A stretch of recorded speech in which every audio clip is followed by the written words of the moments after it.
कैसरिया में कुर्नेलियुस नाम एक शख्स था।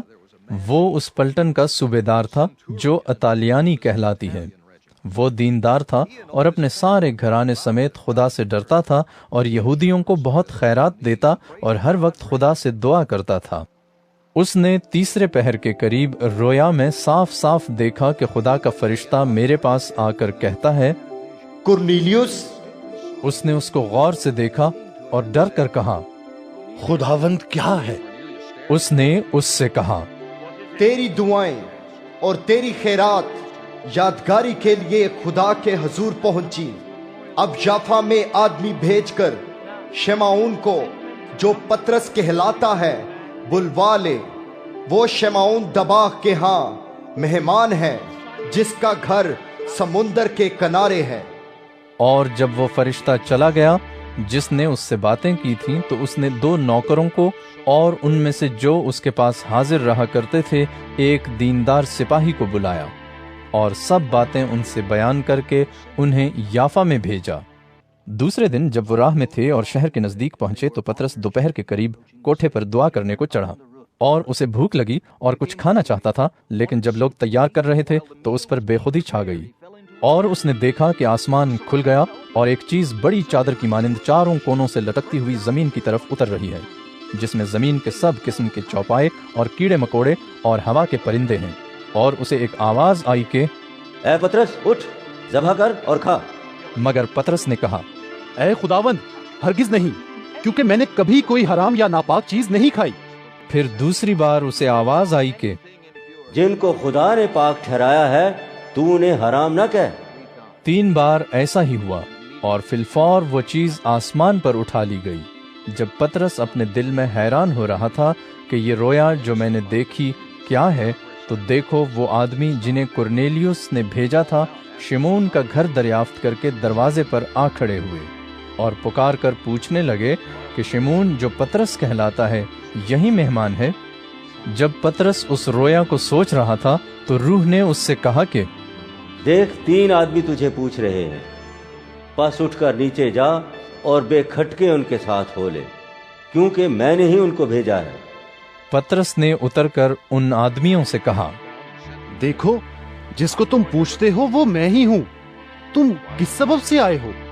उन्होंने कहा, कुर्नेलियुस सूबेदार, जो रासबाज और खुदा तरस आदमी और यहूदियों की सारी कौम में नेक नाम है, उसने पाक फरिश्ते से हिदायत पाई कि तुझे अपने घर बुलाकर तुझसे कलाम सुने।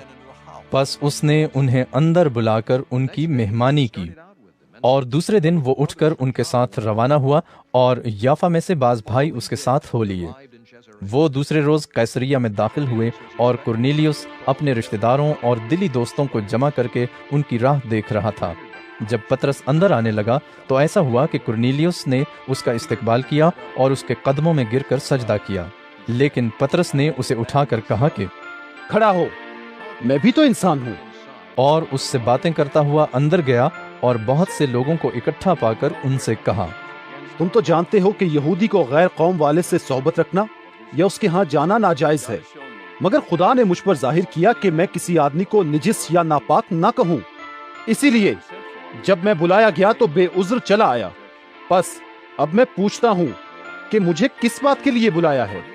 कुर्नेलियुस ने कहा, इस वक्त पूरे 4 रोज हुए कि मैं अपने घर में तीसरे पहर की दुआ कर रहा था और क्या देखता हूं कि एक शख्स चमकदार पोशाक पहने हुए मेरे सामने खड़ा हुआ और कहा, ऐ कुर्नेलियुस, तेरी दुआ सुन ली गई और तेरी खैरात की खुदा की हुजूर याद हुई। बस किसी को याफा में भेजकर शिमोन को, जो पतरस कहलाता है, अपने पास बुला। वो समुंदर के किनारे शमून दबाग के घर में मेहमान है। बस उसी दम मैंने तेरे पास आदमी भेजे और तूने खूब किया जो आ गया। अब हम सब खुदा की हुजूर हाजिर हैं ताकि जो कुछ खुदावन ने तुझसे फरमाया है उसे सुने।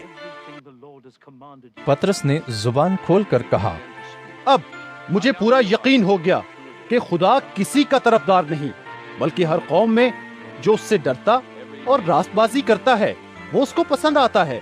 जो कलाम उसने बनी इसराइल के पास भेजा, जबकि यीशु मसीह की मारिफत, जो सबका खुदावंद है, सुलह की खुशखबरी दी, उस बात को तुम जानते हो جو یوحنا کے بپتسمے کی منادی کے بعد گلیل سے شروع ہو کر تمام یہودیہ میں مشہور ہو گئی کہ خدا نے یسوع ناصری کو روح القدس اور قدرت سے کس طرح مسح کیا۔ وہ بھلائی کرتا اور ان سب کو جو ابلیس کے ہاتھ سے ظلم اٹھاتے تھے شفا دیتا پھرا، کیونکہ خدا اس کے ساتھ تھا۔ اور ہم ان سب کاموں کے گواہ ہیں جو اس نے یہودیوں کے ملک اور یروشلم میں کیے، اور انہوں نے اس کو صلیب پر لٹکا کر مار ڈالا۔ اس کو خدا نے تیسرے دن جلایا اور ظاہر بھی کر دیا، نہ کہ ساری امت پر بلکہ ان گواہوں پر جو آگے سے خدا کے چنے ہوئے تھے، یعنی ہم پر، جنہوں نے اس کے مردوں میں سے جی اٹھنے کے بعد اس کے ساتھ کھایا پیا۔ اور اس نے ہمیں حکم دیا کہ امت میں منادی کرو اور گواہی دو کہ یہ وہی ہے جو خدا کی طرف سے زندوں اور مردوں کا منصف مقرر کیا گیا۔ اس شخص کی سب نبی گواہی دیتے ہیں کہ جو کوئی اس پر ایمان لائے گا اس کے نام سے گناہوں کی معافی حاصل کرے گا۔ پطرس یہ باتیں کہہ ہی رہا تھا کہ روح القدس ان سب پر نازل ہوا جو کلام سن رہے تھے، اور پطرس کے ساتھ جتنے مختون ایماندار آئے تھے وہ سب حیران ہوئے کہ غیر قوموں پر بھی روح القدس کی بخشش جاری ہوئی، کیونکہ انہیں طرح طرح کی زبانیں بولتے اور خدا کی تمجید کرتے سنا۔ پطرس نے جواب دیا، کیا کوئی پانی سے روک سکتا ہے کہ یہ بپتسمہ نہ پائیں جنہوں نے ہماری طرح روح القدس پایا؟ اور اس نے حکم دیا کہ انہیں یسوع مسیح کے نام سے بپتسمہ دیا جائے۔ اس پر انہوں نے اس سے درخواست کی کہ چند روز ہمارے پاس رہ۔